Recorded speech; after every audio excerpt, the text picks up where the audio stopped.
నువ్వు పరిశుద్ధుడు అయి ఉన్నావు, మేము నువ్వు పరిశుద్ధులమై ఉన్నాము. నువ్వు రాయబడిన వాక్యమై ఉన్నావు, మేము రాయబడిన పత్రికలమై ఉన్నాము. నువ్వు పలకబడిన వాక్యమై ఉన్నావు, మేము పలకబడిన వధువు అయి ఉన్నాము. ప్రభువా, ఈ దినము వాక్యము కొరకు వందనాలు, స్తోత్రాలు.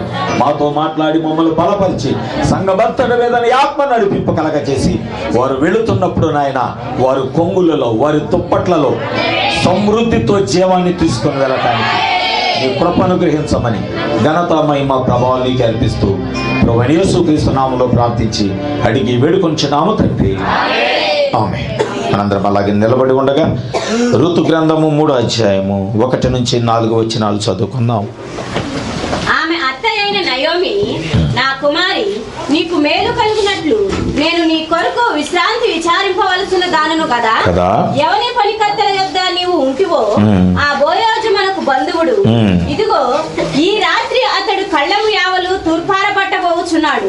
నీవు స్నానము చేసి తైలము రాసుకొని నీ బట్టలు కట్టుకొని ఆ కళ్ళమునకు వెళ్ళుము. అతడు అన్నపానములు పుచ్చుకొనుట చాలించు వరకు అతనికి మొరుగయుండు. అతడు పండుకొనిన తరువాత అతడు పండుకొనిన స్థలము తిరిగి లోపలికి పోయి అతని కాళ్ళ మీద నున్న బట్ట తీసి పండుకొనవలెను. నీవు చేయవలసిన దానిని అతడు నీకు తెలియజేయునని ఆమెతో అనగా 5వ వచనము, ఆమె నీవు సెలవిచ్చినదంతయు చేసేదనని చెప్పి. చాలండి. దేవుడి పరిశుద్ధ లేఖనాన్ని తన వెనుకలో దీవించును గాక. దయచేసి కూర్చుందాము. చాలా సమయం నుంచి మీరు నిలబడి ఉన్నారు. మీ అందరికీ ప్రత్యేకంగా వందనాలు, దేవునికి స్తోత్రాలు. గుర్తుందా ఈ రోజున అంశము? కప్పబడిన దుప్పటి లేక కప్పబడిన వస్త్రము. కప్పబడిన వస్త్రము లేక కప్పబడిన దుప్పటి. దేవునికి స్తోత్రాలు.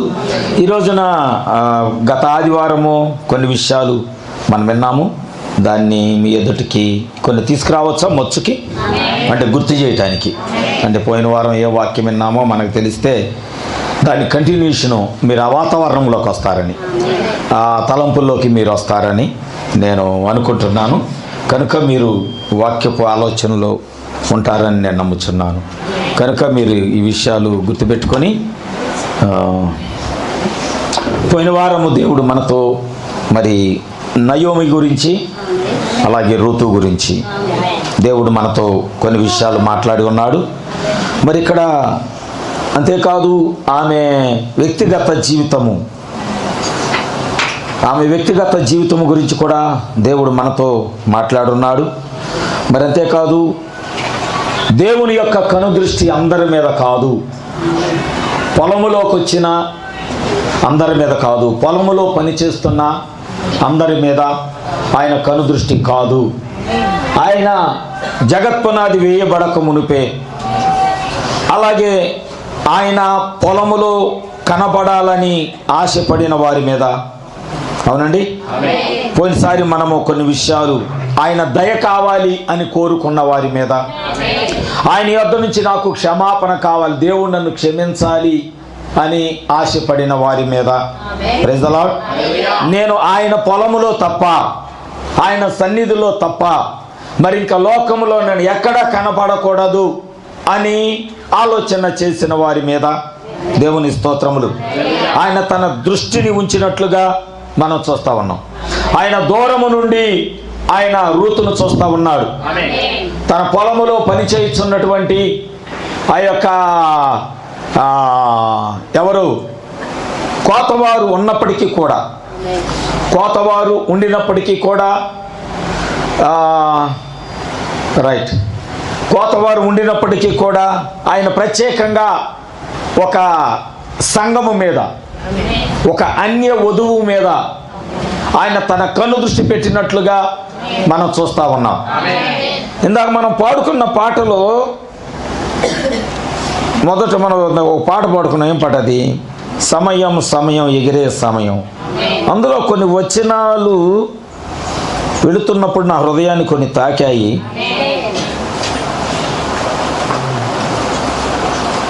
దేవుని కుమారుల ప్రత్యక్షత కొరకు సృష్టి ఎదురు చూస్తూ ఉన్నది. అసలు దేవుని కుమారులు ఎవరు? ఈ మాట కొద్ది చెప్పుకొని మనం అక్కడికి వెళ్దాం. ఎందుకంటే దీనికి దానికి అక్కడ ఏదో కొద్ది లింక్ ఉందని నాకు అనిపిస్తూ ఉంది. బైబిల్లో ఉంది కదా, దేవుని కుమారులు నరుల కుమార్తెలను చూసి వారికి ఇష్టమైన వారిని వారు తీసుకొని వెళ్ళి వివాహం చేసుకున్నారు అని బైబిల్లో ఉంది కదా. మనకు ఆది కాండంలో చాలామందికి అదొక డౌట్ ఉండిపోద్ది అనమాట. ఏం డౌట్ ఉండిపోద్దంటే అసలు దేవుడి కుమారులు ఎవరు, నరుల కుమార్తెలు ఎవరు, వాళ్ళల్లో చక్కని వాళ్ళని తీసి వీళ్ళు ఎందుకు తీసుకుపోయారు, ఎందుకు వివాహం చేసుకున్నారు. చాలామందికి పెద్ద పెద్ద దైవజనులు కూడా ప్రశ్నలు అలాగా కొంతమందికి అలా ఉండిపోతాయి. సరే, ఇప్పుడైతే నా ప్రశ్న అది కాదు, కానీ నేను కేవలం ఒక దేవుని కుమారులు అనే మాట గురించి నేను చెప్పాలనుకుంటున్నాను. ప్రవక్తకు ఒకసారి ఒకళ్ళు ఇదే ప్రశ్న వేశారు, అసలు దేవుని కుమారులు ఎవరండి అని. అంటే ఆయన ఏమన్నాడో తెలుసా? దేవుని కుమారులు అంటే ఎవరో కాదు, అందరు వినాలి, జగత్పునాది వేయబడక మునుపు సింహాసనములో నుండి ఎవరైతే వచ్చి, ఈ మాట వినాలి, సింహాసనములో నుండి ఎవరైతే వచ్చి సింహాసనము ఎదుటిగా నిలబడి ఎవరైతే దేవుణ్ణి స్తుతించి ఆరాధించారో వారందరూ దేవుని కుమారులే. ఆమేన్. అయితే వారు శరీరం ధరించి ఉన్నారా? కాదు, వారు థియోఫనీలు ధరించి ఉన్నారు. Praise the Lord. అయితే దేవుడు ఏం చేశాడో తెలుసా? మానవుణ్ణి భూమి మీద సృష్టించిన తరువాత ప్రవక్త చెప్పిన మాటలు నేను మీతో చెప్తున్నాను. దేవుడంట సింహాసనములో నుంచి వచ్చి సింహాసనం ఆయన ఎదుట నిలబడి ఆయన స్తుతించారే దేవుని కుమారులు, ఆయన గణపరిచారే దేవుని కుమారులు.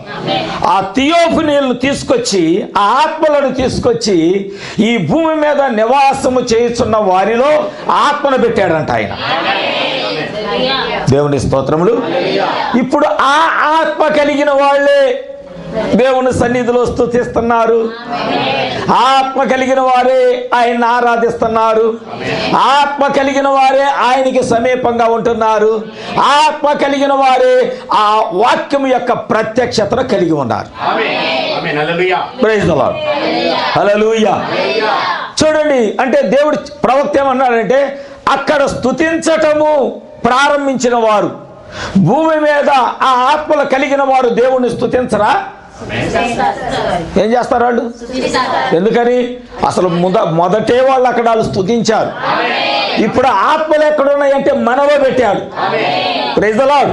అంటే ఇప్పుడు మనలో ఉన్న ఆత్మ ఒకప్పుడు ఆయన సింహాసనములో నుంచి బయటకు వచ్చిన ఆత్మలే. ఆ సింహాసనం ఎదుట నిలబడి ఆయన్ని పరిశుద్ధుడు పరిశుద్ధుడు పరిశుద్ధుడు అని కేకలు వేసిన ఆత్మలే. Praise the Lord. అయితే ప్రవక్త ఒక మాట మాట్లాడుతున్నాడు. ఏమని మాట్లాడుతున్నాడు అంటే, ఆది ఆదామును ఆయన సృష్టించినప్పుడు, సంఘం గురించి నేను మాట్లాడుతున్నాను. ఆది ఆదామును ఆయన సృష్టించినప్పుడు, నాకు ఈరోజు కొద్ది సమయం సమయం ఎంత అయిందండి? 10:20 అయింది అప్పుడే. అయ్యో. ఆది ఆదామును సృష్టించినప్పుడు ఆదామునేను శరీరధారిగా సృష్టించాడంట. Praise the Lord. అవ్వనేను థియోఫనీగా సృష్టించాడంట. జాగ్రత్తగా గమనించాలి. ఇప్పుడు ఆదాములో థియోఫనీ ఉంది. ఆదాము శరీరము ధరించి ఉన్నాడు. ఆదాములోనే థియోఫనీ ఉంది. జాగ్రత్తగా గమనిద్దాం ఇక్కడ. కానీ లోపల రెండు ఆత్మలు ఉన్నాయి.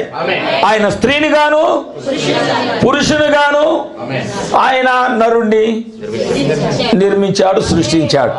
ఇప్పుడు ఆదాము శరీరం ధరించి ఉన్నాడు. సంఘమేను థియోఫనీలో ఉంది.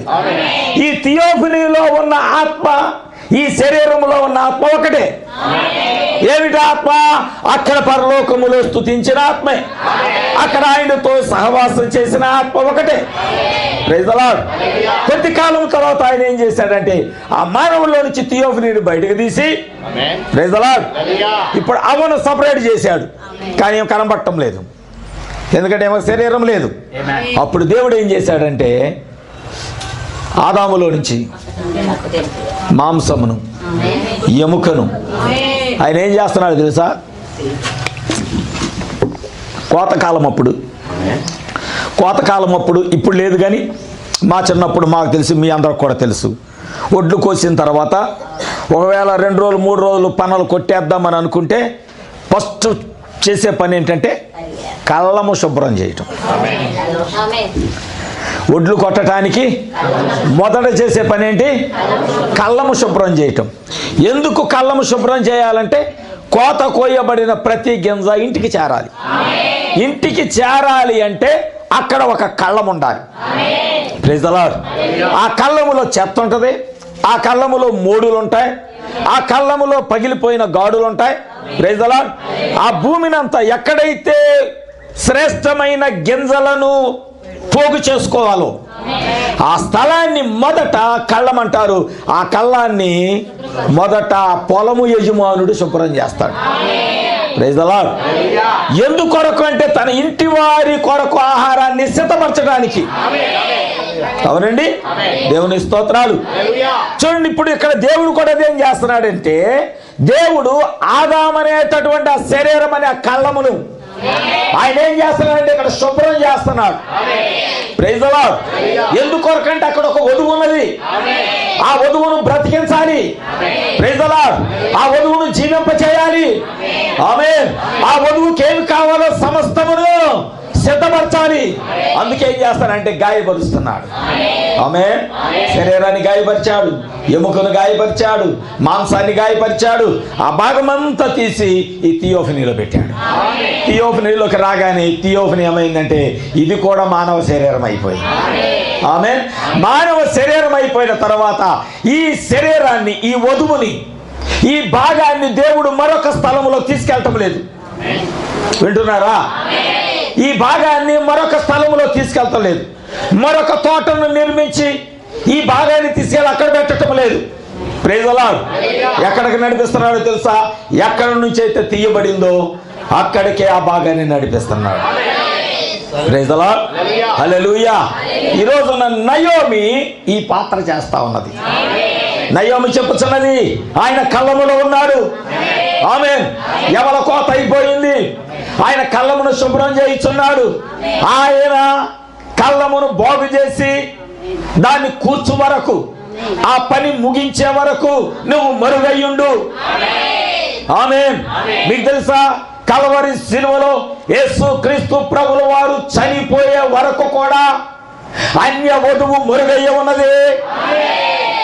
ఆమేన్. ఎందుకంటే లోకానికి అన్యుల్లో నుంచి ఒక వధువు వస్తుందని లోకానికి తెలియదు, ప్రపంచానికి తెలియదు, ఇశ్రాయేలీలకి తెలియదు. ఆమేన్. ఎప్పటి వరకు వాళ్ళు ఏమనుకున్నారు? ఈయన ఇశ్రాయేలీల దేవుడు, ఈయన అబ్రహాము దేవుడు, ఈయన మోషే దేవుడు, ఈయన ఇస్సాకు దేవుడు, ఈయన ఇశ్రాయేలీల దేవుడు. అవునా?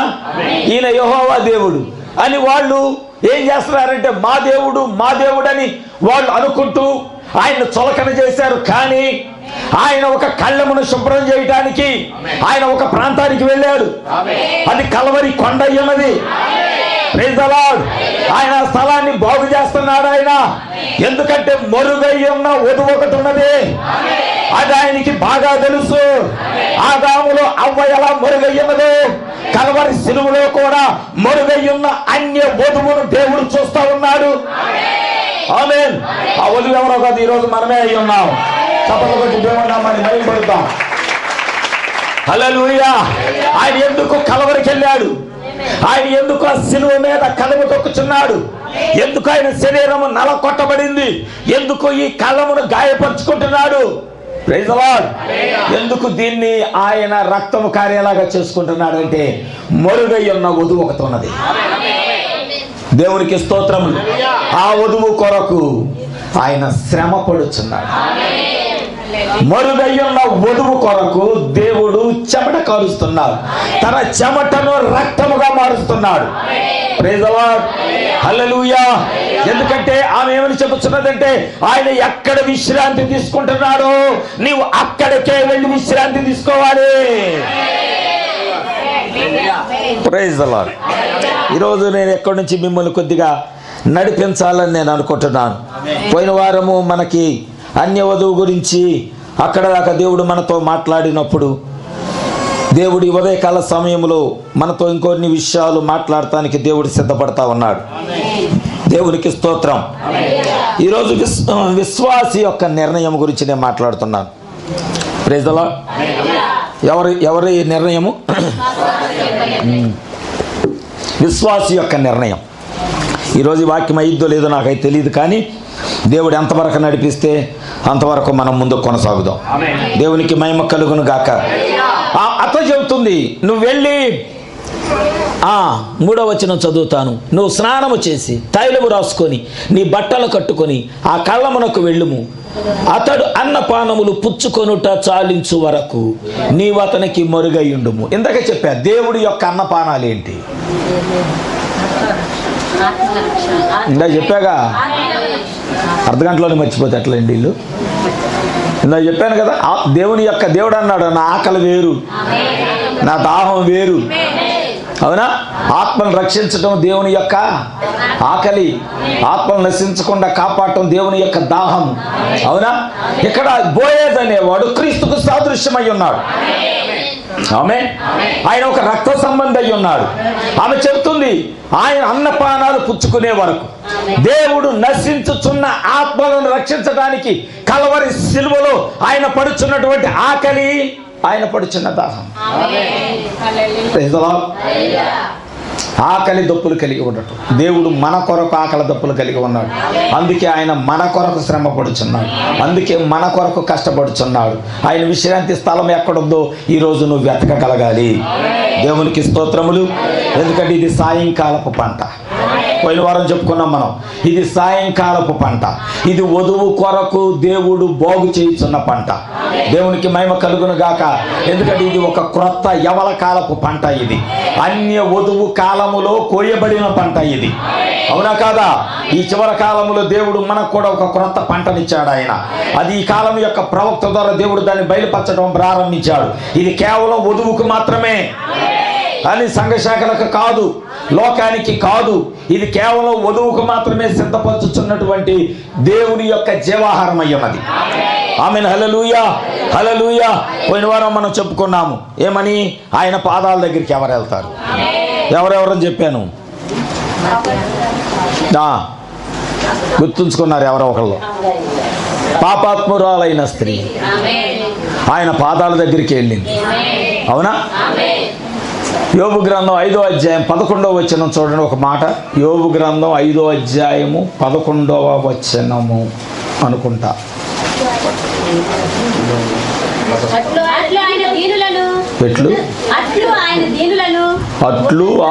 ఆయన దీనులను చాలు ఒక్క మాటే, దీనులను ఆయన దీనులను, ఆ ఒక్క మాట నాకు కావాలి. 11వ వచనంలో ఉన్న ఒక మాటే.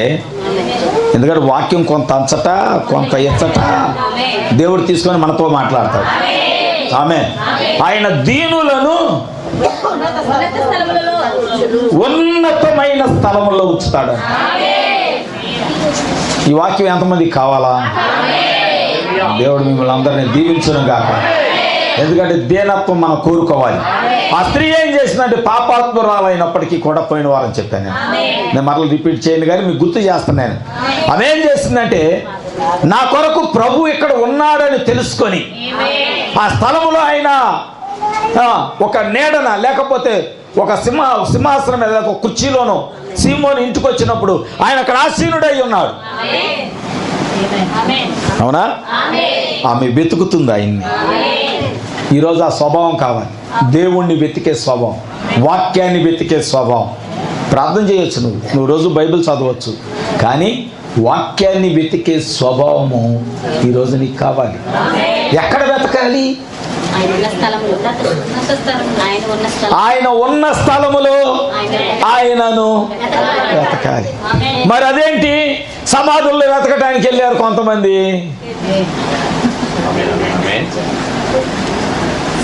సజీవుడై ఉన్న దేవుణ్ణి వెతకడానికి వెళ్ళాలా? మృతుడై ఉన్న దేవుణ్ణి వెతకడానికి వెళ్ళాలా?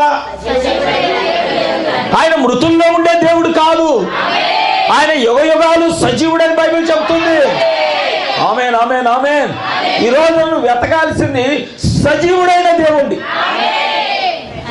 ఆయన ఎక్కడ ఉన్నాడో అంటే సజీవమైన వాక్యాన్ని. నువ్వు అనుకోవచ్చు కొంతమంది దూరం నుంచి వచ్చేవాళ్ళు, కొంతమంది అనుకోవచ్చు ఎందుకు అంత ప్రయాసపడి అంత దూరం వెళ్ళటము అని అనుకోవచ్చు. సజీవమైన వాక్యమున్న స్థలాన్ని నువ్వు వెతికితే అక్కడ దొరుకుతాడు ఆయన. వాక్యం లేని స్థలంలోకి వెళ్ళి ఉదయం వెళ్ళి మధ్యాహ్నం దాకా కూర్చొని లేకపోతే మధ్యాహ్నం వెళ్ళి రాత్రి దాకా కూర్చొని ఏం ప్రయోజనం? వాక్యం లేని స్థలంలో నువ్వు దేవుడిని ఎత్తితే దేవుడు ఎలా దొరుకుతాడు నీకు? ఆయన వాక్యమై ఉన్న దేవుడు.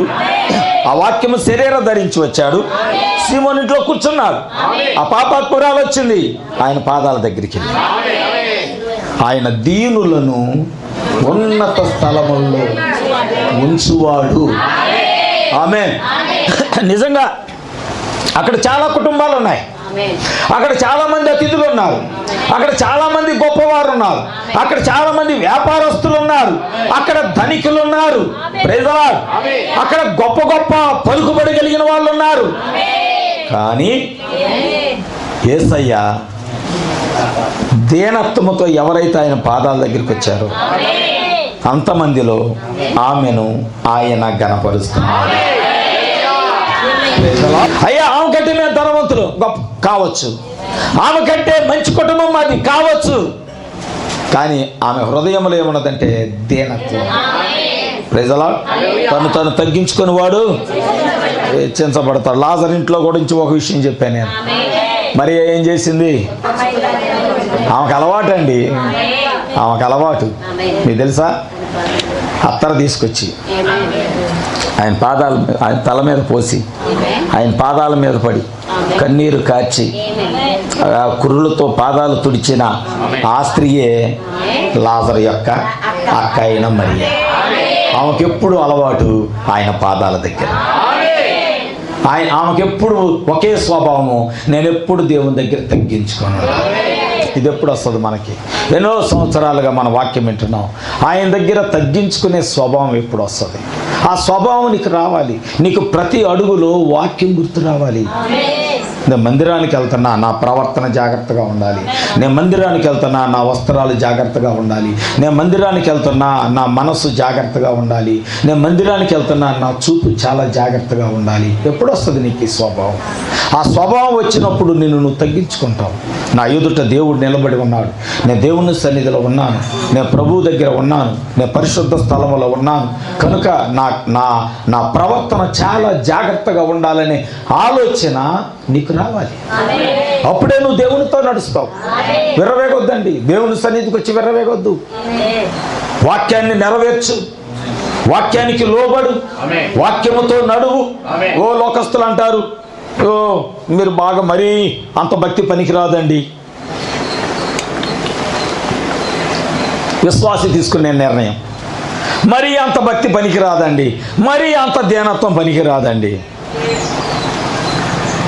నీకు తెలుసా, నిజమైన విశ్వాసి కంట ఆ మాటల చెవులోకి వెళ్ళవంట. ఆమేన్, ఆమేన్.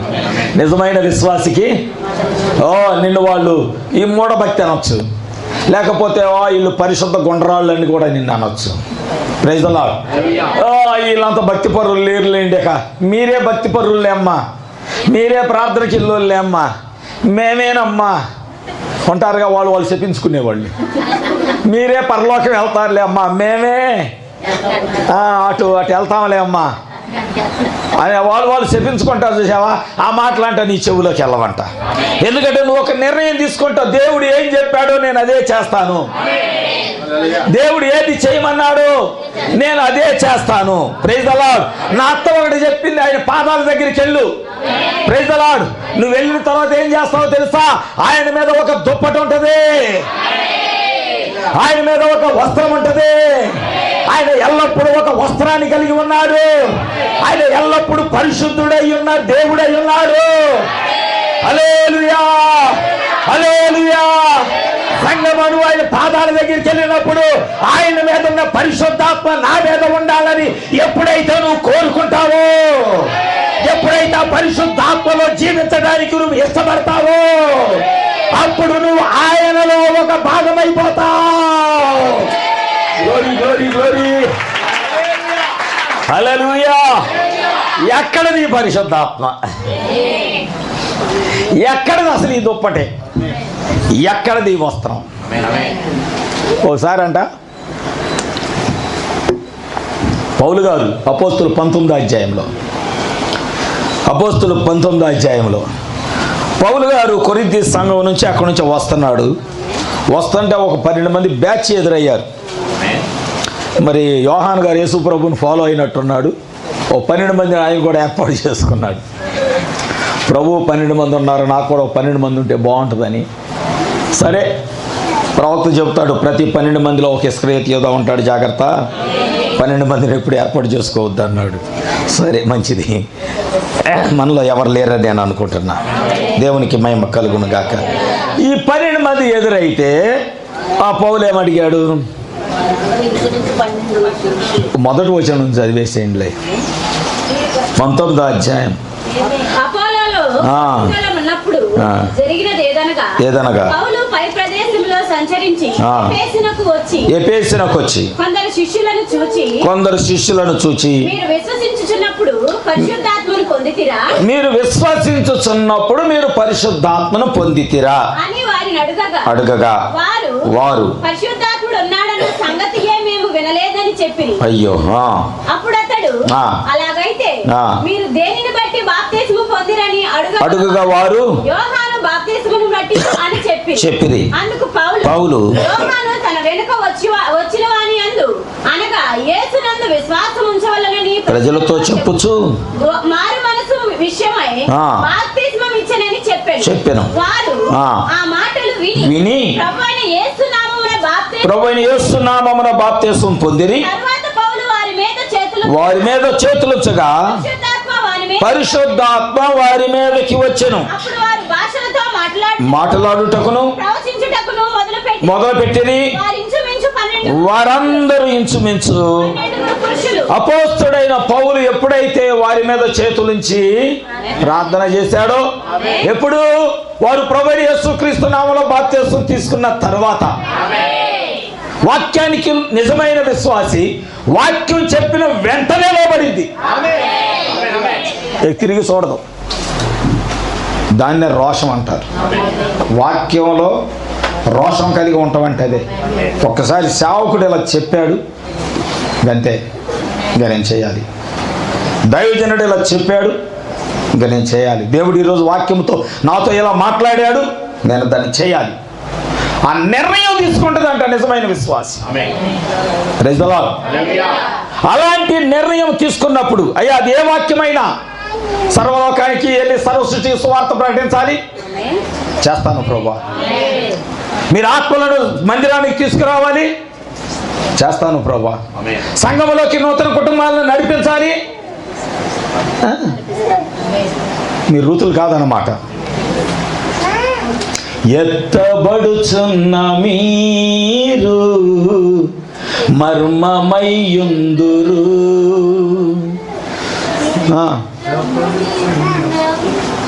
లేదా పాట? సంటిబాబు రాలేదు. ఎలా నేర్చుకోరు, ఎందుకంటే మీరు రూతుల్లాగుంటే నేర్చుకుంటారు. రూత్ అంటే మన గాంధీ భార్య రూతు కాదు, నేను బైబిల్లో ఉన్న రూతు గురించి నేను మాట్లాడుతున్నా. మనందరం రూతులమే ఇక్కడ. ఆమేన్.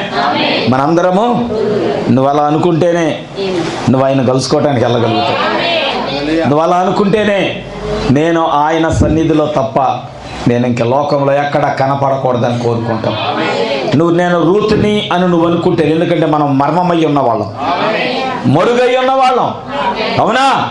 ఆయన అన్నపానములు పుచ్చుకునే వరకు రూతు మరుగై ఉన్నది ఆయనకి. అవునా? అన్య వధువు, అన్య సంఘము మరుగై ఉన్నది ఈ లోకానికి. కానీ ఒక సమయం వచ్చింది, ఆమె ఏం చేసిందో తెలుసా? ఆయన ఎక్కడ విశ్రాంతి తీసుకున్నాడో అక్కడికి వెళ్ళటం ప్రారంభం. ఇది లోకానికి వింతగానే ఉండొచ్చు, ఎందుకంటే వాళ్ళిద్దరూ ఒక ప్రపంచంలో ఉన్నారు. వాళ్ళిద్దరు వేరుగా, ఒక యవ్వనస్తుడు, ఒక యవ్వనరాళ్ళు, కళ్ళములు, అది రాత్రిపూట, వారు వేరుగా ఉన్నారు. లోకానికి అపార్థంగా ఉండొచ్చు.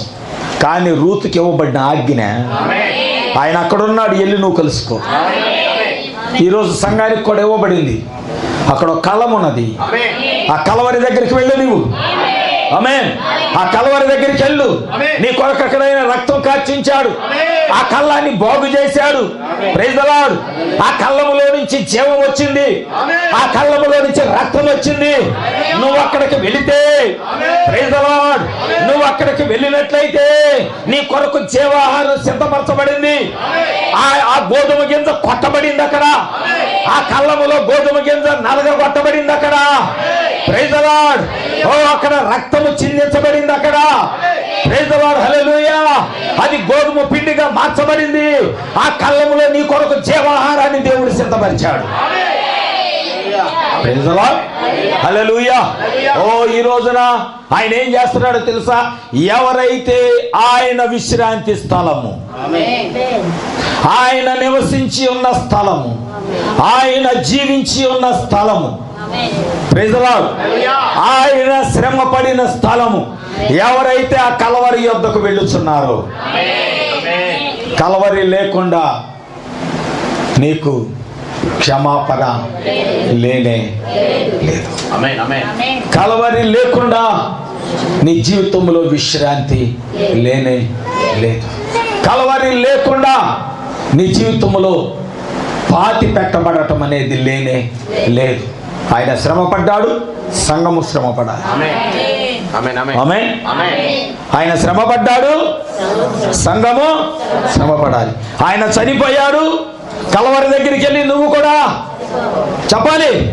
నువ్వు పూర్తిగా చనిపోతేనే, అపోస్తలులు 2:38 నువ్వు నెరవేరిస్తేనే, ప్రభువైన యేసుక్రీస్తు నామములో నువ్వు మారు మనసు పొంది పాప క్షమాపణ నిమిత్తము యేసుక్రీస్తు నామములో నువ్వు బాప్తిసం అంటే నువ్వు పూర్తిగా చనిపోతేనే, ఆయన వలె నువ్వు చనిపోతేనే కలవరి యొద్ద. Praise the Lord. ఆయన వలె నువ్వు పాతి పెట్టబడితేనే కలవరి యొద్ద. Praise the Lord. ఎందుకంటే ఆయన ఎక్కడ ఉన్నాడో నువ్వు అక్కడ ఉండాలి. అర్థమవుతుందా వాక్యము? వధువుకి అర్థమైపోతాయి, వధువుకి అర్థమైపోతాయి. ఆయన పాతి పెట్టబడ్డాడు, కానీ 3వ దినమున ఆయన పరిశుద్ధాత్మ, ఆయన లేపిన పరిశుద్ధాత్మ, ఆయన సజీవుడై, ఆయన పునరుద్ధానుడై మరలా సజీవుడుగా, ఆయన సమాధిలో లేడు, సమాధి బయట నిలబడి ఉన్నాడు ఇప్పుడు ఆయన. హల్లెలూయా. అందుకే ఈ రోజు నువ్వేం చేయాలో తెలుసా? ఆ దుప్పటి కిందకి వెళ్ళాలి. ఆ దుప్పటి ఏదంటే పరిశుద్ధాత్మ అయ్యున్నది. పౌలు అదే దుప్పటి గురించి మాట్లాడాడు. ఆ దుప్పటి మీరు కప్పుకున్నారా? ఆ దుప్పటి మీరు కప్పుకున్నారా? వాళ్ళు అన్నారు దుప్పటి ఉన్న సంగతి ఏమో తెలియదు. వాళ్ళు పౌలు అన్నాడు ఆ దుప్పటి యేసు నామం మీద ఉంది, యేసుక్రీస్తు నామములోనే ఉన్నది ఆ దుప్పటి. మీరు ఆ నామాన్ని ధరించుకుంటే దుప్పటి ధరించుకుంటారు అనగానే వాళ్ళందరూ 12 మంది ప్రభువైన యేసుక్రీస్తు నామములో బాప్తిసం తీసుకోగానే ఆయన మీద ఉన్న దుప్పటి ఆ 12 మందికి వచ్చింది. Praise the Lord. Praise the Lord. హల్లెలూయా. ఓ అపోస్తలుల కార్యం 8వ అధ్యాయంలో కొద్దాం ఒకసారి. అపోస్తలుల కార్యం 8వ అధ్యాయంలో కొద్దాం 17 నుంచి 19 వరకు చదువుదాం. అప్పుడు పేతురును యోహానును వారి మీద చేతులుంచగా వారు పరిశుద్ధాత్మను పొందిరి. అపోస్తలులు చేతులుంచుట వలన పరిశుద్ధాత్మ అనుగ్రహింపబడనని సీమోను చూచి వారి ఎదుట ద్రవ్యము పెట్టి నేను ఎవరి మీద చేతులుంచుదునో పరిశుద్ధాత్మను పొందినట్లు ఈ అధికారము నాకు ఇయ్యుడని అడిగాను. అందుకు నీవు ద్రవ్యం ఇచ్చి దేవుని వరము సంపాదించుకొందునని తలంచుకొనినందున నీ వెండి నీతో కూడా నశించును గాక. దేవునికి మహిమ కలుగును గాక. హల్లెలూయా. వరం ఎలా వస్తుందండి? వాక్యానుసారంగా వెళితే వరం వస్తుందా? వాక్యము లేకుండా వెళితే వరం వస్తుందా? బైబిల్ ఏం చెబుతుంది? ప్రతివాడు ప్రభువైన బాప్తిసం పొందాడు, అప్పుడు మీకు పరిశుద్ధాత్మనే వరాన్ని దేవుడు మీకు ఇస్తానంటున్నాడు. అంటే ఆ దుప్పటిని దేవుడు మీకు ఇస్తానంటున్నాడు. కానీ ఇక్కడ కొంతమంది ఉన్నారు, వాళ్ళు పేతురుని యోహాన్ని అడుగుతున్నారు, మీరు చేతులేసి ప్రార్థన చేస్తే పరిశుద్ధాత్మ పొందుకుంటున్నారు, ఇప్పుడు నేను డబ్బులు ఇస్తా దుప్పటి నాకు కావాలంటున్నారు. డబ్బులు ఇస్తే వరం వచ్చిద్దా? డబ్బులతో దేవుణ్ణి ఏది కొనలేవు. రేజలా డబ్బులతో ఒక స్వస్థత కొనలేవు, డబ్బులతో ఒక విడుదల కొనలేవు, డబ్బులతో రక్షణ కొనలేవు. కొనగలమా? కొనలేమండి. దేవుణ్ణి ఎవరు కొనలేరండి. రేజలా దేవుణ్ణి ఎవ్వరు, ఆయన డబ్బులకు అమ్ముడుపోయే దేవుడు కాదు. పరిశుద్ధాత్మ డబ్బులకు అమ్ముడుపోయేది కాదు. వాక్యము డబ్బులకు అమ్ముడుపోయేది కాదు. అవునా కదా? దేవునికి మహిమ కలుగును గాక. ఒక రోజున ఒక సేవకుడు నాతో మాట్లాడుచున్నాడు. నేను చాలా కాలం నుంచి నాకు పరిచయం. అది మన ఆంధ్ర కాదు, బయట తెలంగాణ ఏరియాలో. అది కూడా ఎక్కడ ఇంచుమించుగా అటవీ ప్రాంతము, దాన్ని ఏమంటారు, మన్యంలో సేవ చేస్తాడు ఆయన. భద్రాచలం మన్యంలో సేవ చేస్తాడు ఆ సేవకుడు. బాగా పరిచయం ఆయన. కోయ వాళ్ళ మధ్యలో, అడవుల్లో ఉన్న వాళ్ళ కుటుంబాల మధ్యలో సేవ చేసే సేవకుడు ఆయన. ఆయన ఒక రోజున నేను కలిసినప్పుడు అడిగాను, బ్రదర్ బాగున్నారా అంటే, అన్న బాగున్నావు అన్నా. ఏంటి ఎప్పుడు అసలు పిలవట్లేదు, మీ ప్రాంతానికి వద్దామని ఆశ ఉందయ్యా నాకు అంటే, అన్న మీరు వస్తే మేము తట్టుకోగలమా, మీరు వస్తే మేము తట్టుకోగలమా, అంత కానుక మేము ఇవ్వగలమా? నేను అన్నాను, కానుకల కొరకు వచ్చి వాక్యం చెప్పే సేవకుని కాదు నేను. కానుకల కొరకు వచ్చి సేవ చేసే సేవకుని కాను. నేను వచ్చానంటే నీ సంఘాన్ని బలపరిచి వెళ్తాను. అది దేవుడు నాకు ఇచ్చిన పరిచర్య. ప్రైజ్ ది లార్డ్, హల్లెలూయా. అంతకుముందు మేము ఎక్కడికి వెళ్ళాము మనము, అదే ఊరు మాథ్యూ, నెల్లూరా, కర్నూలు కాదు, అంతకుముందు వెళ్ళాము మనం, నెల్లూరు వెళ్ళాము, గుడ్లూరు కాదు, ఏదో ఊరు వెళ్ళాము, అది కూడా అడవి ప్రాంతమే, మొత్తం ఎస్టీ వాళ్ళే, మొత్తం ఎస్టీ కాలనీ అది. అయితే ఆ పాస్టర్ గారు హైదరాబాద్లో ఉన్నప్పుడు ఫోన్ చేసి, అన్న ఒకసారి మీరు మా ఏరియాకి రావాలి అన్నారు. నేను నాకు అప్పుడు కొద్దిగా టైం ఉంది, నేను హైదరాబాద్లో బోయిస్ గారు మేమందరం కలిసి ఎక్కడికి వెళ్తున్నాం కారులో. నేను నాతో బోయిస్ గారు కూడా ఉన్నారు, ఇక్కడ మాట్లాడతావా అన్న. అమ్మమ్మమ్మ నేను మాట్లాడలేనన్న, మీరు మాట్లాడండి, వస్తారా మా దగ్గరికి ఒకసారి. నేను రావాలా, బోయిస్ అన్న రావాలా అని అడిగాను. అంటే బోయిస్ అన్న వస్తే మేము తట్టుకోలేమన్నా అన్న, బోయిస్ అన్న వస్తే మేము తట్టుకోలేమన్నా అన్నారు. సరే పోనీ నేను రానా, నువ్వు వచ్చినా మేము తట్టుకోలేమన్నా. ఏ అన్న, మీకు అంత కానుకించుకునే అంత స్తోమత మాకు లేదన్నా. నేనన్నా అవన్నీ మర్చిపోయి ఎప్పుడు రావాలో చెప్పు, నేను వస్తానన్నా. అవన్నీ పక్కన పెట్టు, నీ కానుకలు అవన్నీ పక్కన పెట్టు, ఎప్పుడు రావాలో పలానా డేట్ అని చెప్పాను. అన్న పలానా డేట్ రావాలి, నేను సేవకుడితో మాట్లాడాను, నేను వస్తున్నాను. మేము వెళ్ళాము. ఎలాంటి ఇంట్లో ఉన్నాం, మనుషులు నివాసం చేసేది కాదు, ఇది అయ్యగారి నివాసం చేసి వెళ్ళిపోయాడు. మొత్తం బూజు బట్టి ఉంది, ఇల్లు తొడవల, బాత్రూమ్ డోర్ సరిగ్గా లేదు, బయట ఎవరో నిలబడాలి లోపలికి వెళ్తే, ఎండ, మంచినీళ్ళు తాగడానికి మంచినీళ్ళు లేవు, సరైన వసతి లేదు, ఆ ఇల్లంతా గబ్బు వాసన. అక్కడ మాకు మంచం వేశారు, ఇక్కడ ఉండండి అయ్యా అని. వాక్యం అమ్ముడుపోయేదా? మీకు తెలియదు, బయట దేవుని వాక్యాన్ని ప్రకటించడానికి వెళ్తే ఎన్ని శ్రమలో, ఎన్ని సమస్యలు. నిజంగా ఆ రోజు మాకు ఆయిల్కి 10,000 అయింది, మాకు పెట్రోల్కి మాకు 10,000 అయింది. మరలా దారి ఖర్చులు అటు ఇటు కొద్దిగా అయినాయి. ఆయన అంతా 1,500 2,000 కానుక పెట్టాడు. నేను అన్న, ఈ కూడా వద్దు బ్రదర్ అన్న. లేదన్నా, పాస్టమ్ గారు అయితే మరీ బ్రతిమలాడన్నా, మీరు తీసుకోండి, మాకు దీవెన రాదు అని. మాకు ఖర్చు ఎంత అయింది? 10,000 పైన అయింది. కానుక ఎంత వచ్చింది? 1,500 2,000. నేను వద్దు, సేవకు వాడండి, ఇంకా రేపు ఎల్లుండి మీటింగ్స్ ఉన్నాయి కనుక వాటికి వాడండి అని చెప్పాను. లేదన్నా, లేదు, మీరు ప్రార్థన చేసి దీవించి వెళ్ళండి. వాక్యం అమ్ముడుపోయేదా? పరిశుద్ధాత్మ అమ్ముడుపోయేదా? దేవుడు అమ్ముడుపోయేవాడా? నా ఫలం నాకు అక్కడ ఉంటుంది. నేను ఒక పని చేసి వచ్చానంటే నా ఫలం అక్కడ దేవుని దగ్గర ఉంటుంది. నేను చేయటం ఏంటి? నా పని నేను చేయటమే. ఋతు పని ఏంటి? నయోమి చెప్పింది, నువ్వు వెళ్ళి అక్కడికి వెళ్ళి ఆ పాదాల దగ్గర నువ్వు పండుకో. ఆయన ఎక్కడ విశ్రాంతి తీసుకుంటాడో అక్కడికి వెళ్ళి నువ్వు పండుకో, అంతే. ఆమె చెప్పింది అంతే. ఏమంది? నువ్వు చెప్పినట్లు నేను చేస్తాను, నువ్వు చెప్పినట్లు. జీవగ్రంథంలో అవే జరిగినాయా? ఆయన అన్నాడు, ఆ మొదటి అప్పు నా దగ్గర తీసుకురా, ఆ మొదటి గ్లాసు నీళ్లు నా దగ్గర తీసుకొని రా, ఆ మొదటి అప్పు నా యొద్దకు తీసుకొని రా. కరువు కాలం అంతా దేవుడు నిన్ను పోషిస్తాడని యెహోవా ఎలాగూ సెలవిచ్చుతున్నాడు. హల్లెలూయా, హల్లెలూయా. సంఘం ఏం చేసింది? ఆయన చెప్పినట్లుగా సంఘం చేసింది. ఫలితం రాలేదా? ఫలితం రాలేదా?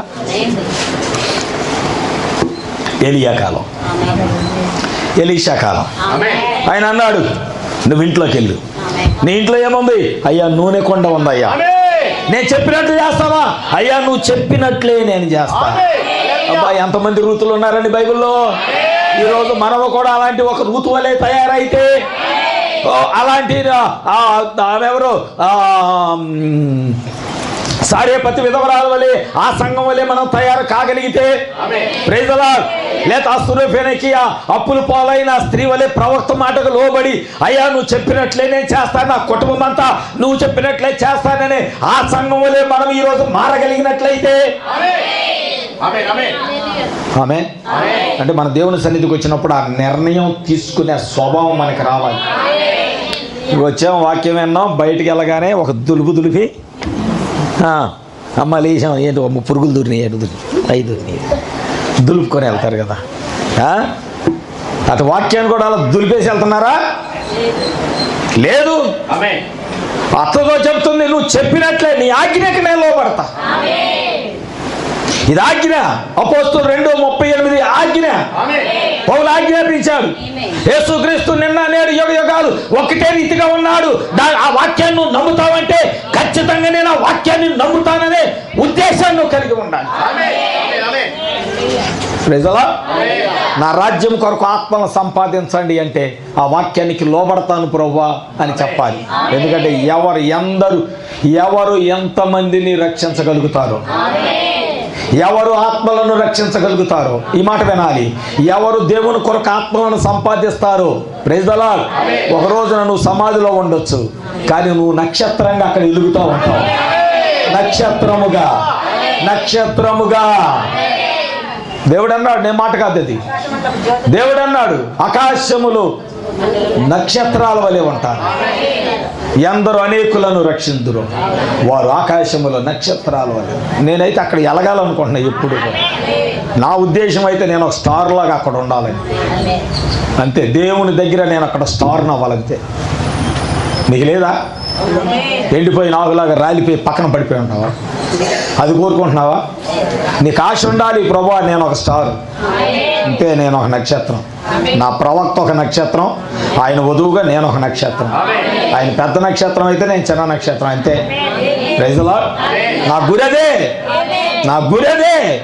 నా ప్రవక్త, నా దేవుడు నక్షత్రం అయి ఉంటే, ఆయన ఉదయకాలపు నక్షత్రం అయి ఉంటే, నా ప్రవక్త ఈ కాలానికి పంపబడిన 7వ నక్షత్రం అయి ఉంటే, ఆ వర్తమానముతో సిద్ధపరచబడుచున్న వధువుగా నేను ఒక నక్షత్రమై ఆయన సన్నిధిలో ఉండాలని నా గురి. నా గురించి ఎవరేమనుకున్నా పర్వాలేదు. చిన్న సాక్ష్యం. రూతు దేవునితో నడవటానికి నిర్ణయం తీసుకోగానే మంచి స్నేహితులు దూరం అవుతారు. నువ్వు కరెక్ట్గా దేవుని వాక్యంతో నిలబడు. ఇక్కడ కొంతమంది ఉన్నారు, రాణిమ్మ, లూదియా, అన్నిల్లో నుంచి వచ్చిన వాళ్ళు, సువార్తమ్మ, వీళ్ళు ఉన్నారు. ఇప్పుడు వీళ్ళు దేవుని యొక్క వాక్యం దగ్గరికి వస్తున్నారు కనుక వాళ్ళకు కొన్ని సమస్యలు ఎదురవుతాయి.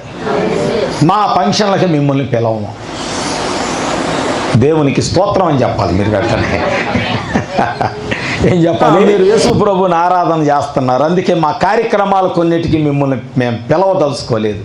మంచిది. Praise the Lord. ఎందుకంటే వాళ్ళు నిన్ను ఎలా చూస్తారంటే, మధ్య మన వాళ్ళు ఉన్నారు, చలమయ్య వాళ్ళు ఉన్నారు, వాళ్ళు రోమన్ క్యాథలిక్ నుంచి బయటకు వచ్చారు. వారి సిద్ధాంతాలు వేరు, రోమన్ క్యాథలిక్ ఆచారాలు వేరు, సిద్ధాంతాలు వేరు, వారి విధానాలు వేరు, వారి భక్తి వేరు, వారి పూజ వేరు. వీరేం చేశారు? ఇందాక చెప్పే కదా మనం ఎక్కడి నుంచి వచ్చామని, సింహాసనములో నుంచి వచ్చాం. అది మర్చిపోమాకండి, బేసిక్ మర్చిపోమాకండి. మీరు వీళ్ళేదో అక్కడి నుంచి వచ్చిన వాళ్ళు, వాళ్ళకేదో అది కనబడతలేదు, అది తెలియట్లేదు, ఆ భాష అర్థం కావటం లేదు, ఆ విధానం అర్థం కావట్లేదు. దేవుడు సజీవుడు కదా, మరి ఇదేంటి విగ్రహంలో? వీళ్ళకి ఆలోచన వచ్చింది, ప్రవక్త చెప్పాడు కదా, అక్కడ స్తుతించే వాళ్ళ యొక్క ఆత్మ నీలో ఉంటే నువ్వు కూడా స్తుతిస్తావు. అక్కడ సజీవుణ్ణి చూసిన వాడి యొక్క ఆత్మ నీలో ఉంటే నువ్వు ఇక్కడ కూడా సజీవుణ్ణి చూడటానికి ప్రయత్నం చేస్తావు. ఆమేన్, ఆమేన్, ఆమేన్, హల్లెలూయా. మరి వీళ్ళు ఆ స్వభావాలు కలిగి ఉన్నారు. అందుకే వాళ్ళకి నచ్చక ఏం చేశారంటే వెళ్ళేశారు. మా ఊర్లో ఉండొద్దు, మా పేటలో ఉండొద్దు, మా బజార్లో ఉండొద్దు. నీ ఆస్తి నువ్వు ఒకసారి నీ ఆస్తిని వదులుకోవాలి దేవుని కొరకు. నీ బంధువులను వదులుకోవాలి, నీ స్నేహితులను వదులుకోవాలి, నీ రక్త సంబంధికులను వదులుకోవాలి. ఇష్టమేనా? ఇష్టమేనా? నేను మారు మనసు పొందినప్పుడు, మారు మనసు పొందక మునుపు నాకు దరిదాపుగా 27 మంది స్నేహితులు ఉండేవాళ్ళు. ఒకరు కాదు, ఇద్దరు కాదు, నాకు స్నేహాలు ఎక్కువ. 27 మంది స్నేహితులు ఉండేవాళ్ళు. 17 మంది మగవాళ్ళు ఉంటే 10 మంది ఆడవాళ్ళు ఉండేవాళ్ళు. అలాగే స్నేహం చేసేవాడిని. అంత ఫ్రెండ్షిప్గా ఉండేవాళ్ళం. అంత మంచిగా, అంటే ఒక మంచి సహవాసము, ఒక ప్రేమ ఆప్యాయత, లోక సంబంధమైన ప్రేమతో అలాంటి సహవాసం మేము కలిగి ఉండేవాళ్ళం. ఎక్కడికి వెళ్ళినా కానీ, కొండపల్లికి వెళ్ళినా, లేకపోతే ఇంకెక్కడికన్నా పార్కులకి వెళ్ళినా, ఇంకెక్కడైనా సినిమాకి వెళ్ళినా, ఇంకెక్కడన్నా ఫంక్షన్కి వెళ్ళినా, లేకపోతే ఎవరిదన్నా కాలేజీలో ప్రేమించుకునే వాళ్ళకి పెళ్ళిళ్ళు చేయాలిగా, మరి అవి కూడా మేమే చేసేవాళ్ళం. మరి ప్రేమ ఎడకూడదని, ఎందుకంటే మేము ఆ రూట్లో ఉన్నాం కాబట్టి వాళ్ళకి పెళ్ళిళ్ళు చేయాలని ఆ రూట్లో మేము వెళ్తూ ఉండేవాళ్ళం. దేవుడు నన్ను పట్టుకొని మారు మనసు ఇచ్చి నాకు క్షమాపణ ఇచ్చి నన్ను రక్షించుకున్నాక ఒక్కడ కనబడితే ఒట్టు, ఒక్కడ కనబడితే ఒట్టు. అరే సుందర్ కుమార్ ఏంటంటే, అరే వాడు మారిపోయాడులే, ఇప్పుడు వాడు భక్తుడయ్యాడు, ఇప్పుడు వాడు పాస్టర్ అయ్యాడంట, ఇప్పుడు మన దగ్గర వాడు పనికిరాడు.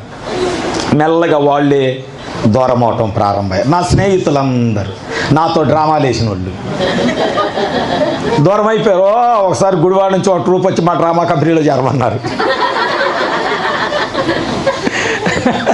చూసారా ఎలాంటి స్నేహితులు దొరికారో ఒక డ్రామాకి. మా డ్రామా కంపెనీలో చేరండి గుడివాడలో అన్నారు. నేను చేరనన్నాను. తర్వాత సినిమాల్లోకి రమ్మన్నారు. దేవుళ్ళలోకి వచ్చిన తర్వాత రానని చెప్పాను. అలాగా తాగుబోతు స్నేహితులు, పేకాటాడే స్నేహితులు, తిరుగుబోతు స్నేహితులు, ఇంకా సిగరెట్లు తాగే స్నేహితులు, ఇంకా సినిమాలు చూసే స్నేహితులు. దరిదాపుగా 3000 సినిమాలు చూసి ఉంటాను నేను. సినిమా పిచ్చోడిని. అందరూ దూరం అయిపోయారు, ఎవడూ లేడు. ఎందుకని? నేను నా విశ్రాంతి స్థలాన్ని వెతుక్కుంటూ వచ్చా కాబట్టి. ఈరోజు నీ జీవితంలోనూ అలా ఉండు రూతు వలే. లోకం ఆటోమేటిక్గా నీకు దూరం అయిపోద్ది. చెడ్డ స్నేహితులు అంటారు, అమ్మో వదిలే, మనతో వాళ్ళకి సహవాసం వద్దులే, ఇప్పుడు ఆడు మారిపోయాడు, ఆడు మంచోడు అయిపోయాడు, మంచిదైపోయింది, ఇప్పుడు వాళ్ళతో మనకి వద్దు. ఇక్కడ రూతు ఎప్పుడైతే బోయజును వెతుక్కుంటా విశ్రాంతి స్థలం దగ్గరికి వెళ్ళిందో, ప్రైజ్ ది లార్డ్, లోకం ఆ గురించి రకరకాలుగా మాట్లాడుకుంటా ఉన్నది. ఏమనొచ్చు ఇప్పుడు ఆమెని? ఒక వేశ్య అనొచ్చా? లోకమైతే అంతే కదండి, ఒక వేశ్య అనొచ్చుగా. కానీ బైబిల్ అలా అనలేదు. కానీ ప్రకటన 17లో యోహాను ఒక స్త్రీ గురించి చెప్పామన్నాడంటే అది వేశ్య అన్నాడు. నేను 7 ముద్రలో 3వ ముద్రలో ఒక మాట మీకు చదివి వినిపించాలని నేను ఆశపడుచున్నాను. 3వ ముద్రలో 36వ పేరాలో ఒక మాట నేను చదివి మీకు వినిపించిన తర్వాత మరల 137 చదువుతాను. బోయజు సాదృశ్యంగా ఉన్నాడు. రూతు వెళ్ళి అక్కడ కూర్చొని బోయజు కొరకు ఎదురు చూస్తూ ఉన్నది. నేను చెప్పేది ఏంటంటే, బోయజు సమీప బంధువుడిగా విమోచన క్రియను చేస్తున్నాడు. అంటే ఆయన విమోచించేవాడుగా ఉన్నాడు. ఈ మధ్యనే దాని గురించి నేను ప్రసంగించింది మీకు గుర్తుందా? రూతు పరిగె ఏరుచుండెను. మరియు రూతు ఆమె ఏమి చేసినను చివరకు ఆమె చేయవలసిన కార్యము కొరకై రూతు కాచుకొని ఉండెను. ఇది సంఘం చేయాల్సింది ఏంటంటే, ఆమె ఏం చేసిన చివరకు దేవుని కొరకు నువ్వు ఏం చేయాలో దాన్ని నెరవేర్చటానికి నువ్వు కాచుకొని కూర్చోవాలంట. దాన్ని నేను సంఘముతో ఏ విధంగా పోల్చి చెప్పితున్నా మీకు గుర్తుందా? బోయజు సమీప బంధువుడకు విమోచన యొక్క పని చేయుటకు బయలుదేరాను. ఆయన దాన్ని చేశాను. అతడు తన చెప్పు తీసి మరియు ఒక సాక్ష్యమును వినిపించాను.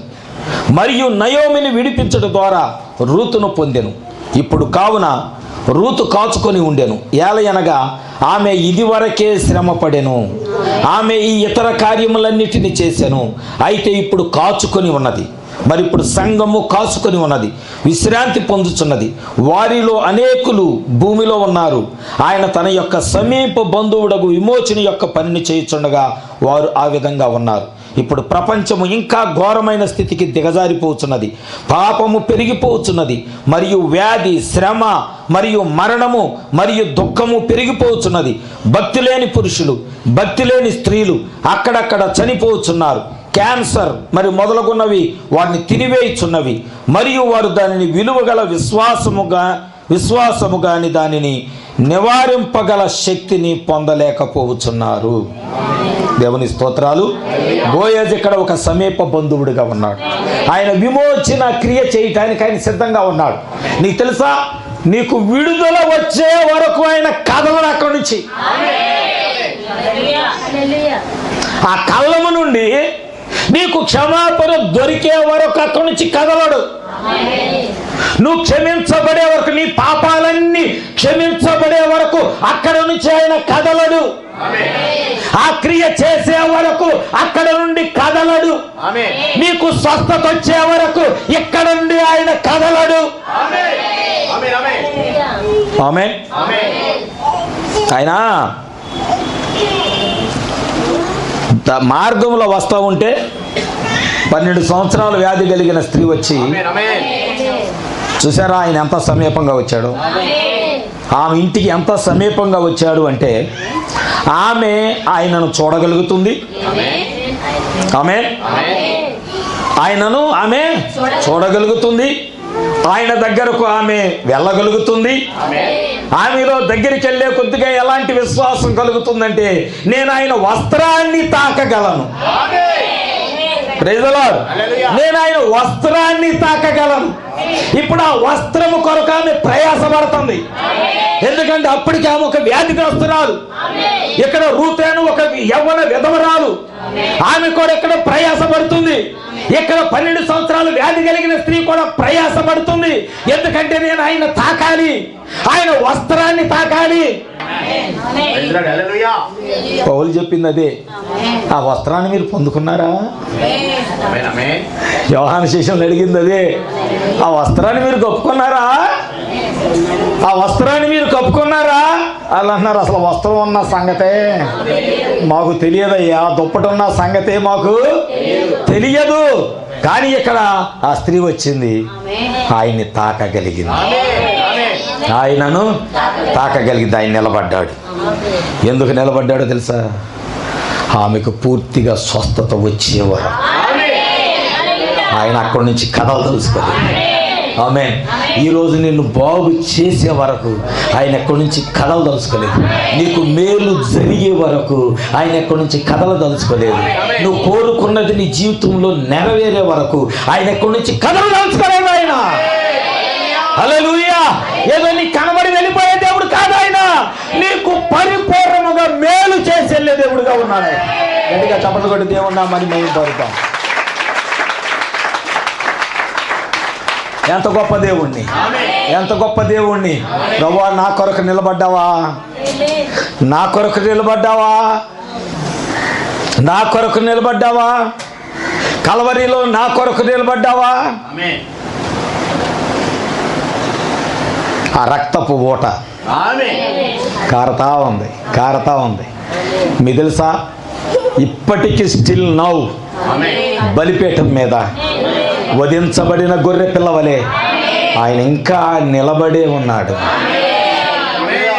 రక్తము కారుతూనే ఉన్నది. చివరి పాపి రక్షించబడే వరకు ఆ రక్తము కారుతూనే ఉంటది. ఈరోజు మనం ఇమ్మానుయేలు యొక్క ఊట యొద్దకు వచ్చాము. ఆమేన్. ఆ ఓట ఈ రోజున నీ పాపాలు నా పాపాలు కడగటానికి ఆ కల్వరి యొద్ద ఆ కళ్ళములో ఆయన ఇంకా విశ్రాంతి తీసుకుంటూనే ఉన్నాడు. ఆమేన్, హల్లెలూయా. నువ్వు ఇప్పుడు ఆ కల్వరి యొద్దకు వెళ్ళాలి. రూతు ఆయన పాదాల యొద్దకు వెళ్ళినట్లుగా నువ్వు ఆ కల్వరి యొద్దకు వెళ్ళగలిగితే, నా కొరకై తీయబడిన ఊట, పరిశుద్ధునిగా చేసిన ఊట, నా కొరకై తీయబడిన ఊట, పరిశుద్ధునిగా ఊట, కల్వరిలో ఆ సిలువపై నహించిన ప్రభు రక్తమే, కల్వరిలో ఆ సిలువపై ప్రవహించిన ప్రభు రక్తమే, నా కొరకై తీయబడిన ఊట, పరిశుద్ధునిగా చేసిన ఊట, నా కొరకై తీయబడిన ఊట, పరిశుద్ధునిగా చేసిన ఊట. హల్లెలూయా, హల్లెలూయా. సంగమా, ఈ రోజున మనం ఎక్కడ ఉన్నామంట? ఓట యొద్దకు ఉన్నాం. ఆ యవల పంట యొద్ద రూతు ఉన్నట్లుగా, ఆ కళ్ళమయో బోయదు ఉన్నట్లుగా, ఆ కలవరిలో క్రీస్తు మన కొరకు నిలబడి ఉండగా, ఈరోజు నువ్వు ఎక్కడ ఉండాలంటే ఆ ఓట యొద్దకు ఉండాలి. నువ్వు ఓట యొద్దకు వెళ్ళావని నువ్వు పాపివి కావు. కళ్ళమ్మ దగ్గరికి వెళ్ళిందని రూతు వ్యభిచారి కాదు. ప్రవక్త ఇక్కడ 3వ అధ్యాయములో 3వ దాంట్లో ఆయన ఏమన్నాడు తెలుసా? ప్రకటన 17లో దేవుడు చెప్పాడు. ఇప్పుడు ఇక్కడ ఏమనుందో తెలుసా? 139వ పేరా నేను చదువుతున్నాను. మీరు 7 ముద్రల పుస్తకం తెచ్చుకొని ఉంటే కనుక చూడొచ్చు. మీరు గనక గుర్తుంచుకొన కోరినట్ల యోహాను ఆత్మలో ఎత్తబడెను, మరియు ఒక గొప్ప వేశ్య కూర్చొని ఉండుటను చూచెను. మరియు మనము దానిని గత రాత్రి చదివి ఉన్నాము. మరియు అక్కడ 7 కొండలు ఉన్నవి, మరియు ఖచ్చితముగా ఆమె దానిని చేశాను. అంటే 7 కొండల మీద కూర్చున్నది ఆమె. ఆమె లోకమునకు తన అపవిత్ర జారత్వమును ఇచ్చెను. అది సరియేనా? మరియు భూరాజులందరూ ఆమెతో వ్యభిచరించిరి. మోసగించుట, మరియు దొంగిలించుట, మరియు అబద్ధములాడుట, మరియు మారు మనస్సునకు డబ్బులు చెల్లించుట, ఎన్ని లోకంలో జరుగుతున్నాయండి. మీరు మందిరానికి వస్తే డబ్బులు ఇస్తాం, మారు మనసు పొందుకుంటే డబ్బులు ఇస్తాం. ఇదివరకే ఇక్కడ ఒక బోరు ఉండేది, దొరలు వచ్చారు, వేరే సంఘానికి ధరలు వచ్చారు. ఇప్పుడు ఆ దొరలు వచ్చారు కాబట్టి సంఘంలో కొంతమంది బాప్తిస్మం ఇప్పియాల పాస్టర్ గారు. ఆయన ఏం చేశాడు? తీసుకొచ్చి అక్కడ బోరు దగ్గర 7గురికో 8 మందికో బాప్తిసాలు ఇప్పించాడు. అందరు బాప్తిసాలు తీసుకున్నారు. సాయంత్రం అయింది, చలికాలం, నవంబర్ నెల, డిసెంబర్, ఇద్దరు బాగా చలి పడుతుంది. ఆడు పక్కన నడుతున్నాడు, బీడీ ఉందా, బీడీ ఉందా, బీడీ ఉందా. వాడి దగ్గర మరి జేబులో బాప్తిసం ఇప్పుడు ఏమి ఉండకూడదు కదా. ఆడ అన్నాడు, తీసి ఇంటికాడ పెట్టి వచ్చాడు ఆడు. ఈ నిలబడతాను చూడటానికి వచ్చిన వాళ్ళు ఉన్నారు కదా, వాళ్ళని అడుగుతున్నాడు, అరే ఒక బీడీ ఉంటీరా చలి తట్టుకోలేదు. వాడప్పుడే బాప్తిసం తీసుకొచ్చి గుడిసి ఉంటే గుడిసి పక్కన కూర్చొని ఏం చేస్తున్నాడు? నేను అక్కడ నాకు తెలియదు కదా, నేను ఎక్కడే నిలబడి నేను చూస్తూ ఉన్నాను అనమాట అన్ని వింతలన్నీ. అరే ఇప్పుడే బాప్తిసం తీసుకున్నాడు, ఇప్పుడే బీడీ వెలిగించాడు. సేవకుల్లో కూడా ఇలాంటి వ్యభిచారులు ఉంటారు. Praise the Lord. మారు మనసుకు డబ్బులు చెల్లించుట, ఇవన్నీ కార్యాలు చేస్తున్నారు. మంచిది. ఇప్పుడు గుర్తుంచుకోండి, ఆమెకు కుమార్తెలు కలరు. ఎవరికంట? మహావేశ్యకు. ప్రకటన 17లో ఉన్న మహావేశ్యకు కుమార్తెలు. కుమార్తెలు అంటే సంఘ శాఖలు. మంచిది. ఆమె గనుక ఒక సంస్థగా మారిన ఎడల మరియు ఒక సంఘ శాఖగా మారుట మొత్తం ఆ క్రమమే తప్పు. మరియు అవ్వ దేవునికి అవిధేయురాలై ఆమె తనతో పాటు వచ్చిన సమస్తమును మరణమునకు గురి చేసినట్లుగానే సంఘశాఖగా మారిన ఒక్కొక్క సంఘమును ఆమెకు చెందిన వారిని మరణములోనికి త్రోయుచున్నది. అందుకే నేను అండమాన్ వెళ్ళినప్పుడు దేవుని యొక్క పరిపూర్ణమైన వాక్యము ఆ సేవకుడికి చెప్పినప్పుడు ఆయన ఏమన్నాడో తెలుసా? అయ్యా, నువ్వు రాకపోతే ఈ సంఘాన్ని మొత్తాన్ని నేను నరకానికి పంపించేవాడిని. నువ్వు వచ్చి మా కళ్ళు తెరవకపోతే, వాక్యము చూపించకపోతే నేను నా సంఘాన్ని 87 మందిని నేను నరకానికి పంపించేవాడిని. నా కళ్ళు తెరిపించావని తెల్లవారుజామున 3:45 గంటలకి బాప్తిసం తీసుకున్నాడు. ప్రభు అయిన యేసుక్రీస్తు నామములో. Praise the Lord. హల్లెలూయా. చూడండి, అది ఇక్కడ చెప్తున్నాడు.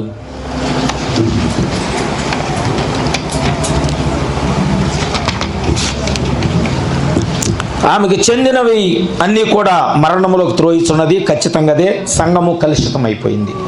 ఇక్కడున్న వాక్యమునకు అది ఖచ్చితంగానున్నది. ప్రకటన 17 చదవండి. పరిశుద్ధ గ్రంథం చెప్పుచున్నది, ఆమెతో కూడా ఉన్న ఆమె యొక్క బిడ్డలందరినీ అగ్నితో కాల్చివేయును. అది సరియే. అనగా ప్రతి సంఘ శాఖ దాని క్రమమును ఆ వేశ్యతో కాల్చివేయబడును. ఇప్పుడు రూతు వేశ్య కాదు, రూతు అన్యవధువై ఉన్నది. ఎందుకంటే లోకము, ఒకవేళ నువ్వు బంగారం తీసేసావని, వెండి తీసేసావని, నేను ఎప్పుడు పొద్దున చిన్న ఆలోచన వచ్చింది నాకు. ఏం ఆలోచన వచ్చిందంటే, నేను బయలుదేరుతున్నాను, నా 2వ మనవరాలు గదిలోకి వచ్చింది. గదిలోకి రాగానే, జాగ్రత్తగా వినండి, గదిలోకి రాగానే వచ్చింది, వెళ్ళిపోయింది. నేను ఆ పిల్లకెళ్ళి చూశాను. వెళ్ళిపోగానే నాకు ఒక థాట్ వచ్చింది. నువ్వు చిన్నప్పుడు నీ పిల్లల హృదయంలో ఏది నాటుతావో, వాళ్ళు పెరిగి పెద్దవాళ్ళు అయినా ఆత్మ అట్లాగే పనిచేస్తుంది. ఎందుకంటే ఆ పిల్లకి చేతులు లేవు, చేతులు లేని డ్రెస్ వేసింది భార్గవి. నేను అనుకున్నాను, పిల్లల్లో ఈ బీజం నాటబడితే రేపొద్దున వాళ్ళు కాలేజీకి వెళ్ళినా చేతులు లేకుండానే వెళ్తారేమో, ఆ స్వభావం పడితే. నువ్వు చిన్నప్పటి నుంచి పూలు పెడతాం స్టార్ట్ చేయి, స్నానం చేయగానే పూలు పెట్టంటది వెంటనే. ఆ స్వభావము వాళ్ళ హృదయంలో నాటబడతాం. వాళ్ళు పెద్దవాళ్ళు అయినా కానీ వాళ్ళలో నుంచి, అంటే నువ్వు నీ పిల్లల్లో ఏం విత్తనం విత్తుతున్నావో అది నీకు తెలిసి ఉండాలి. చిన్నపిల్లలు కదండి, ఆత్మ. చిన్నపిల్లలు ఏంటి, పెద్దోళ్ళు ఏంటి? నరకానికి వెళ్తానికి పిల్లల పెద్దోళ్ళు ఏం తేడా ఉందా?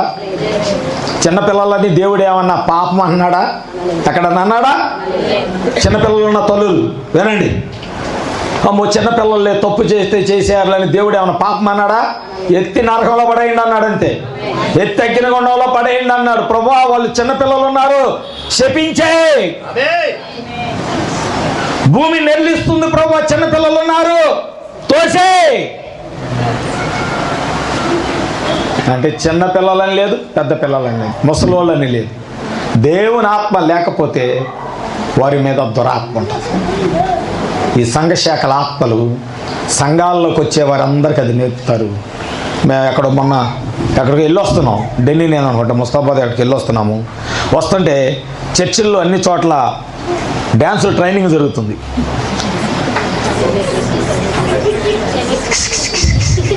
కిస్ కిస్ కిస్ కిస్ కాదు, మీ ఇంగ్లీష్ బాగా వచ్చినట్టుంది. సెమీ క్రిస్టమస్కి డ్యాన్సులు నేర్పుతున్నారు, ప్రోగ్రాంలు నేర్పుతున్నారు. సంఘ శాఖల యొక్క ఆత్మ. ప్రకటన 17లో ఉన్న తల్లి అంట తన పిల్లలకంట వాక్యము యొక్క క్రమాన్ని తప్పించి, వాక్యమునకు వ్యతిరేకమైన బోధలు నేర్పించి, అందుకే నయోమి అంది, బోయజు పొలంలో కాకుండా అసలు వేరే ఏ పొలంలోకి వెళ్ళదు. నువ్వు వాక్యములో కాకుండా ఇంకా ఏ సిద్ధాంతాల్లోకి వెళ్ళొద్దు, ఏ ఆచారాల్లోకి వెళ్ళొద్దు.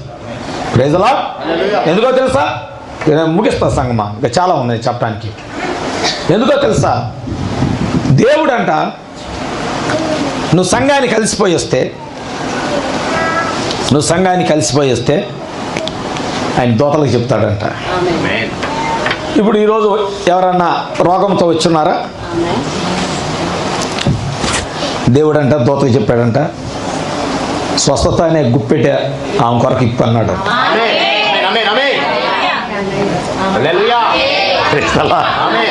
స్వస్థత అనే గుప్పెడ పిడికిళ్ళు ఆమె కొరకు ఇప్పు, పొందుకోండి స్వస్థత. మీ పనేంటి ఆ దూతలు వచ్చి స్వస్థత గుప్పెట విప్పగానే ఆ స్వస్థతను తీసేసుకోవడమే. ప్రభువా, నాకు ఈ పొలంలో నాకు ఈరోజు స్వస్థత దొరికింది. దేవుడు చెప్తాడంట, ఈరోజు నా బిడ్డలు కాస్త అలసిపోయి ఉన్నారు, మంచి వర్తమానం అనే ఒక గుప్పెళ్ళు పిడికిలిప్పు. ఆ దూతలు వచ్చి ఓ మంచి వర్తమానం యొక్క పిడికిలు విప్పగానే రూత్ ఏం చేస్తుంది? నిజమైన వధువు ఏం చేస్తుంది? ఆశపడి వచ్చిన వధువు ఏం చేస్తుంటే వెంటనే గుప్పిడి తీసుకుంటుంది. పరలోకంలో ఉండగానే దేవుడు చెప్తాడంట, ఎల్లు కందులు పాడెళ్ళు, కృపా గుడారానికి వెళ్ళండి దూతలారా, ఎల్లి గుప్పిళ్ళు విప్పండి. కొంతమంది స్వస్థత కొరకు వచ్చారు గుప్పిళ్ళు, కొంతమంది అద్భుతాల కొరకు వచ్చారు వారి కొంతమంది నీరసంగా వచ్చారు వారికి శక్తి కలిగిన ఆత్మను నింపండి. హల్లెలూయా. కొంతమంది వాక్యం కొరకు ఆశపడి వచ్చారు వారికి ఆ గుప్పిళ్ళు చెప్పండి. ఆమేన్. ఈరోజు మనం ఏరుకోవాలా? ప్రభా, నా కొరకు ఇవన్నీ తెచ్చావా? నా కొరకు నీ దూతలకు నువ్వు ఆజ్ఞాపించావా? ప్రభా, ఇవన్నీ తీసుకోమని ఆజ్ఞాపించావా? ఒకప్పుడు ఇలాగ గుప్పెళ్ళ విప్పే స్థితి వచ్చింది, దుప్పటి కిందకు వచ్చింది. ఏమిటి దుప్పటి అంటే ఇందాక పౌలు గుర్తు చేశాడు. ఆ దుప్పటి ఈ దుప్పటి ఒకటేనా? ఆమేన్. ఆ దుప్పటి ఈ దుప్పటి ఒకటేనా? పెంతెకోస్తు దినమందు మేడగదిలో ఉండగా అగ్ని జ్వాలలుగా దిగివచ్చి అందరి మీద వాలిన దుప్పటి అగ్ని స్తంభం అదేనా? పరిశుద్ధాత్మ అదేనా? అగ్ని జ్వాలలు అయ్యేనా? అంటే ఈ అగ్ని జ్వాలలు ఏలియా ప్రార్థన చేస్తే పరలోకంలో నుంచి దిగి వచ్చిన ఆ దుప్పటి అగ్ని జ్వాలలు అదేనా? హల్లెలూయా. అంటే మోషేతో అగ్ని స్తంభముగా దిగి వచ్చి పొదలో ఉండి మోషేతో మాట్లాడిన ఆ అగ్ని స్తంభం ఆ పరిశుద్ధాత్మ ఆ దుప్పటేనా? అంటే ప్రైజ్ ది లార్డ్. హల్లెలూయా. ఓ షడ్రకు మేషకు అబేద్నెగోలు అగ్నిగుండంలోకి దిగి వస్తే ఆయన ఉరుమై అగ్ని స్తంభమై అగ్నిలోకి దిగి వచ్చి అగ్ని వారికి తగలకుండా వారిని కప్పివేసిన దుప్పటి అదేనా? హల్లెలూయా. హల్లెలూయా. ఆ పెంతెకోస్తు దినమందు పరిశుద్ధాత్మ వారి మీద వాలినప్పుడు అదే పరిశుద్ధాత్మ అందరినీ కప్పింది, 3000 మందిని కప్పింది. ఆ దుప్పటి అదేనా? మళ్ళీ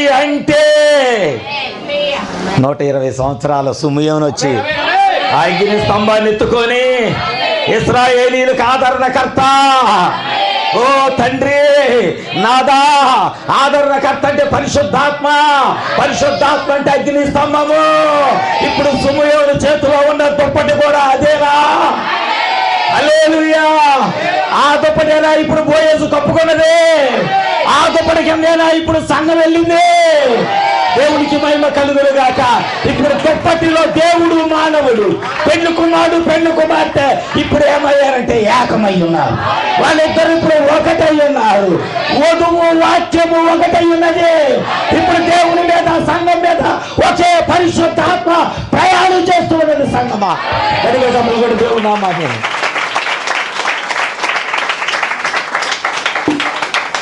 ఈరోజు దేవుడు నాకు ఇచ్చిన ఆజ్ఞ, నువ్వు ఆ దుప్పటి కిందకు వెళ్ళు. ఈరోజు దేవుడు నీకు ఇస్తున్న ఆజ్ఞ, ఆ దుప్పటి కిందకు వెళ్ళు. ఆ దుప్పటి కిందకు వెళ్ళు.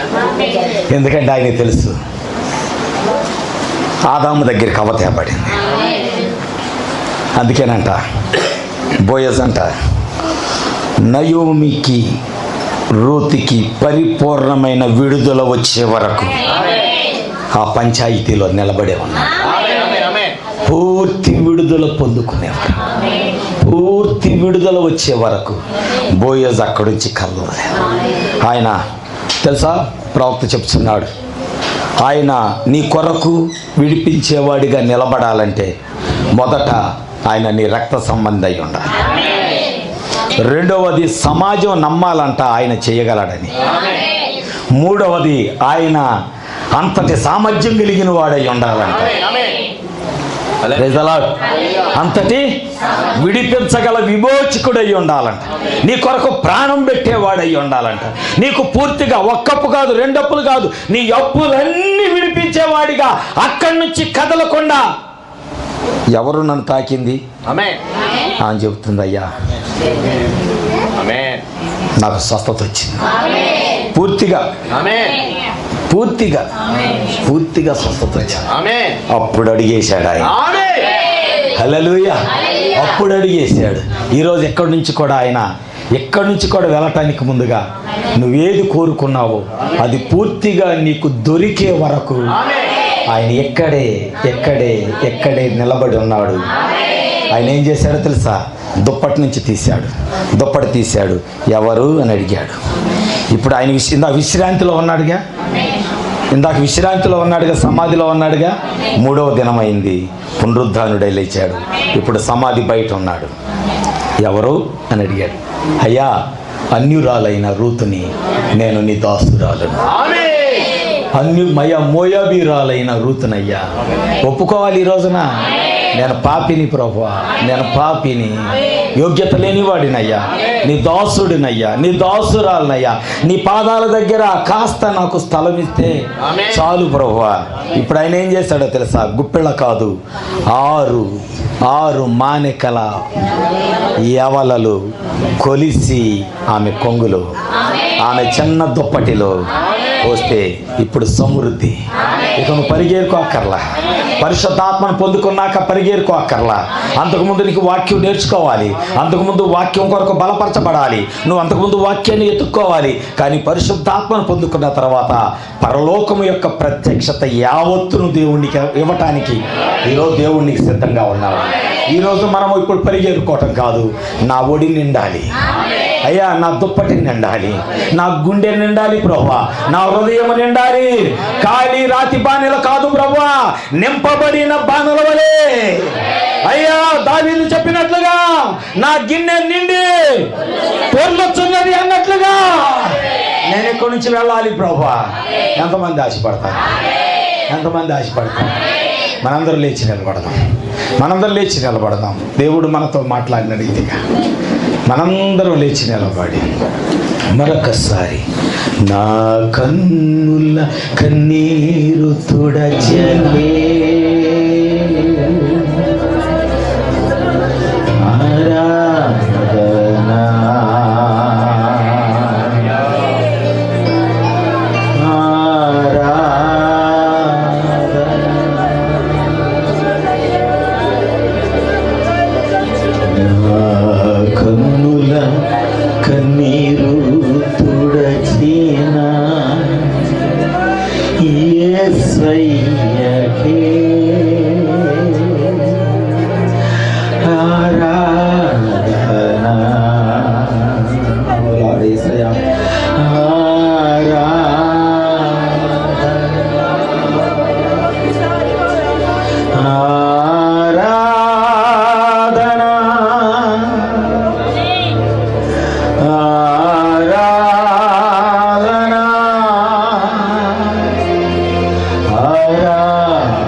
నన్ను కడిగిన యేసయ్యా ఆరాధన. పరిశుద్ధుడా ఆరాధన. ఆయన రక్తము లేకుండా మనం ఎక్కడ లేము. తన రక్తముతో నన్ను కడిగిన యేసయ్యకే పరిశుద్ధుడా ఆరాధన. ఆరాధన. మన 2 చేతుల పైకి లేవండి. ఆరాధన. ఆరాధన నా తండ్రి ఆరాధన పరిశుద్ధుడా ఆరాధన గొప్పవాడా ఆరాధన మంచివాడా ఆరాధన ఆరాధన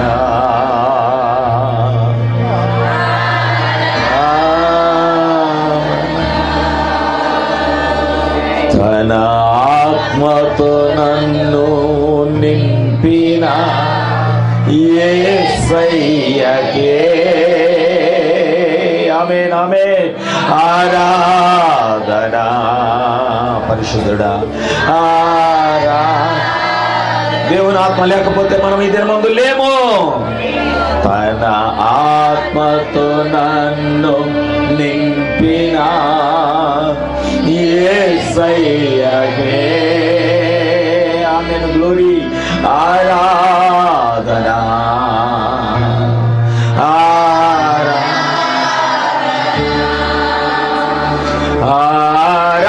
ఆరాధన ఆరాధన ఆమేన్ యేసయ్యకే ఆమేన్ ఆరాధన పరిశుద్ధుడా